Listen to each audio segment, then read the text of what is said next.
Good evening and welcome to Estuary TV News with me, Erica Barker. In tonight's show, we're going to be taking a look back over the week's news, and joining me in the studio is presenter and journalist Hugh Riches. But first, here's James Dunn with the news headlines. Hello. In the headlines today, Grimsby's MP says the government needs to do more to help young people, and European law could force Grimsby's ice rink to close at the end of the year. Grimsby's MP said that young people in Grimsby have been badly let down by the government. Austin Mitchell said that policy on growth has been based on the south and industrial northern areas have been left lagging behind. He believes there is a need for a national careers advice service, as information in schools is often too focused on the university route, and that local council budgets have been cut at a time when they are needed most. And young people, he says, have borne the brunt of the recession.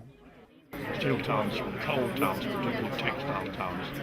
In all of them, the one industry that's basically provided so much local employment is contracting. And there's no alternative to come in. And in that situation, you need more government help and support, and more government spending. But in fact, that's all been cut back. I mean, the government is effectively taking money, must be taking about 200 million a year out of this area in terms of benefit cuts, job losses in the public service, which have been quite numerous, transfers of functions and all that. Instead of taking money out, it should be pumping money in, because that's the difference. Chair of Tourism and Leisure at North East Lincolnshire Council tells us the ice rink within Grimsby's leisure centre could close its doors by the end of the year. Its future is uncertain because the gas that is currently used to freeze the ice pad is soon to be banned under new European rules, soon to come into force. Councillor Mick Burnett says subject to finances, they would like a replacement ice rink. Regrettably, the gas that we use to do the refrigerant for the ice pad is R22, and under European laws we cannot use it by the end of the year. So it's not, for once, it's not the council's fault, it's actually European legislation in the greenhouse gases.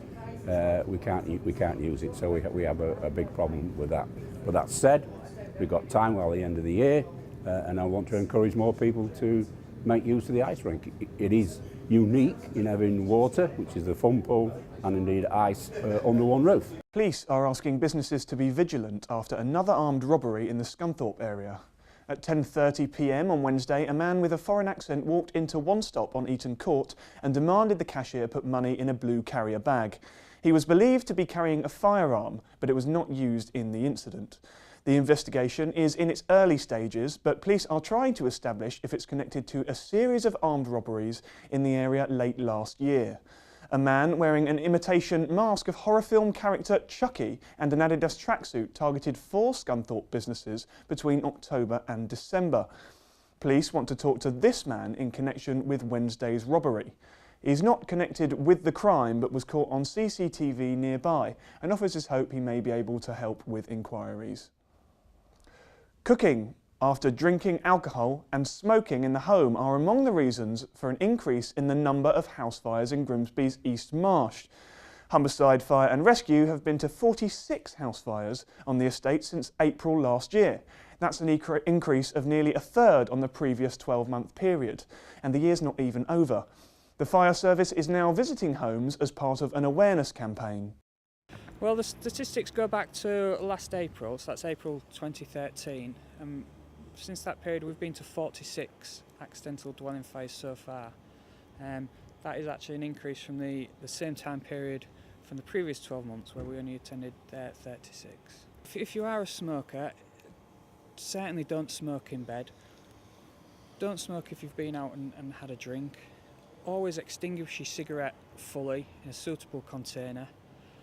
Don't leave your smoking materials around where younger children can access them. With regards to the cooking, it's the same thing. Don't leave your cooking unattended. Don't use a chip pan. There are deep fat fryers available now. There are frying machines that you only need a very small amount of oil. It's also a healthy way to eat your food. Too many people are still suffering in silence because of stigma surrounding mental health issues.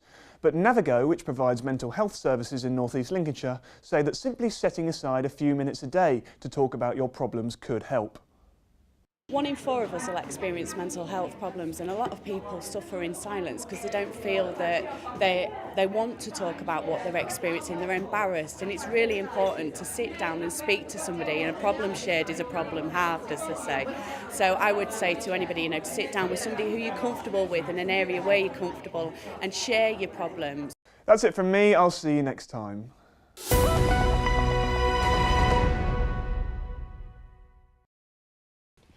So Hugh, what are the stories today then? Well, the first one I found is rather a sad one, I'm afraid. 250 jobs to be axed at the Sea Chill seafood packing factory near Greatcoats, just outside Grimsby. Sea Chill and Cold Water Seafoods came together last year under the Icelandic group, and clearly there's some sort of efficiency drive going on. They say they need to invest more in the factories and that consumer demand is going down, and the consequence of that is that they have to lose 250 people. And I heard that it was about frozen meals as well, that a lot of people are kind of going for the fresh, chilled meals rather than those that are frozen. Do you think that could be the issue in some way? I guess so. In some ways, maybe it's people are preferring to have fresher food, less processed food, and to eat processed food less frequently. And that may be a health thing, and it may be just the fact that chilled food is much more available and coming down in price. So frozen food is less popular than it was. But whenever jobs are axed, it's bad news for the town, isn't it? It is, and there's sort of optimism around for the future economy of both banks of the Humber, created by various sustainable energy projects and all sorts of ideas that there was a new economy coming to this part of the world. But then you have the old economy, the food economy, on which you depended, and we're losing people. No, it's not good, is it? What else do we have? The Scunthorpe Telegraph, another story here. This is. Scunthorpe's to become the dumping ground for London's rubbish, apparently, and tons of garbage from the capital are to be brought up north by train, driven through town, as far as I can tell, and it's to be landfilled at an old quarry. It's going to require a £1 million investment, and it'll be another 8 jobs or so for the town. So it may be a little bit hard to swallow that Scunthorpe is London's dustbin, but it's at least. But does Scunthorpe not have enough rubbish of its own to be taking on rubbish from another city? There is clearly spare capacity for rubbish in Scunthorpe. Right. Okay. And so they'll be taking. Anyway, at least it's another industry. It's another industry Yes. expanding, and so it's good news. Although it's not very savoury news, I suppose. No, probably not. But if jobs are created, that's always a good thing. A few jobs created, and that's exactly. That's happy news. What else do we have? The next one I found, I should declare an interest. This is a benefit fraud conviction in Grimsby Crown Court, and the interest I should declare is that the convicted man is a student of mine, and I wouldn't have said that he was a master criminal in any terms, and certainly not malicious or even particularly knowingly dishonest. I suspect that various bits of paper were not sent in when they should have been.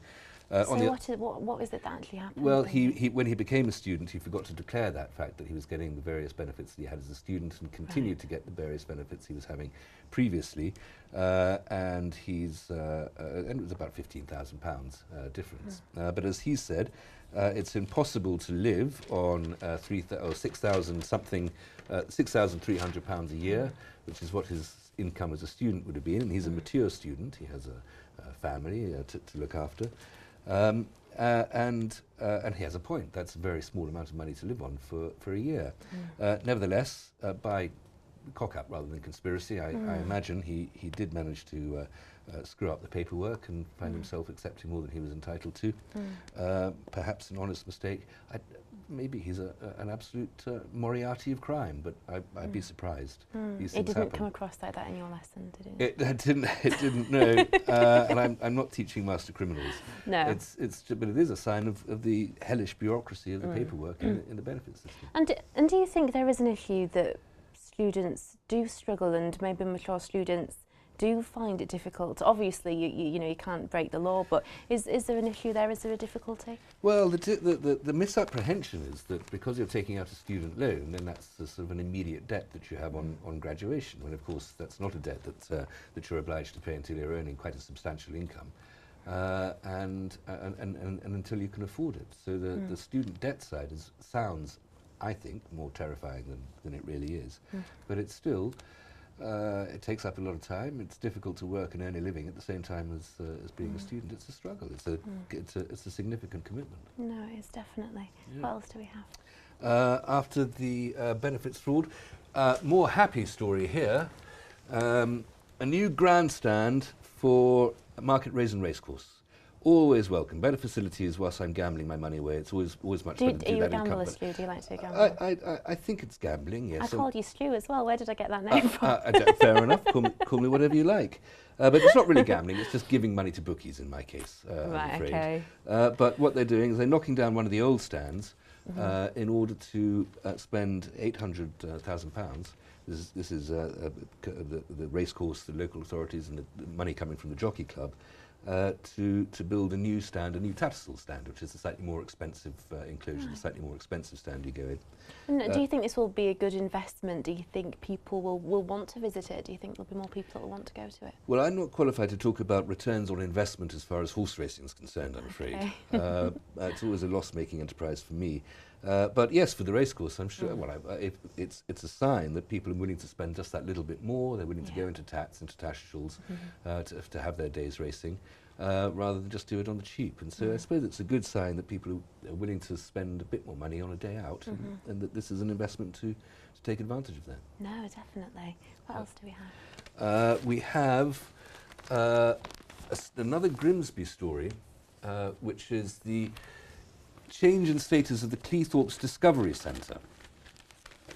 The Discovery Centre had always been, or has recently been, home to a picture here of it, familiar building by the boating lake, or recently been home to an organisation called Artlandish, which promotes people education and various therapies through the arts and through practising art. And that had been based there for some time now.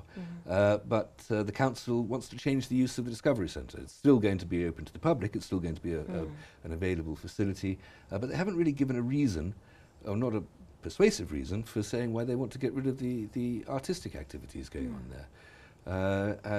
And the artistic activities that went on there, will they be taking place somewhere else? Is there another place for them to go? So their chairman says, although the new venue is not specified. But the Artlandish activities here were always very successful and were a great boon to the place. So I'm not quite sure what the council wants to do if it's kicking out the arts and bringing in something else. It's hardly the behaviour of a Medici-style patronage of artistic activity in Cleethorpes. No. Is there any idea what they may bring in? Is there any? No, it doesn't suggest it here. I mean, clearly they've got a good idea. Maybe they want to surprise us. And we shall see what happens. Have we got one more? I have. I think it's in the same paper. Yes, it is. It's the mystery egg. This is a brilliant idea by a school. This is a story written by the always absolutely excellent Richard York, and a school, the William Bancroft School in Grimsby, in Cleethorpes, I think, has decided that they're going to turn their students into detectives. They're going to create a mystery for them, and so they laid a vast, giant, I don't know what, 4 foot by 3 foot egg in the courtyard of the school, and decided that the students would spend the rest of the day researching it, detective work. The police were brought in, clues were examined, fingerprints were checked, research was done, library archives consulted to discover what was the source of this mysterious egg. And then, of course, later in the day, having been roped off by the police as not a crime scene, but a mystery scene, it disappeared equally mysteriously, so they had to discover what happened to it. I think they came up with a few theories. Various dinosaurs have come back to life, and aliens deposited there. But brilliant idea to get these kids, spark up the curiosity. But that's what children are, very imaginative, aren't they? And it's great fun for them. Yeah, absolutely. They came up with a lot of fascinating theories. Oh, that's fantastic. You will leave it there. Thank you. Thank you, Erica. Well, that's it from Estuary TV News. Join us again tomorrow. Until then, from all of us, goodbye.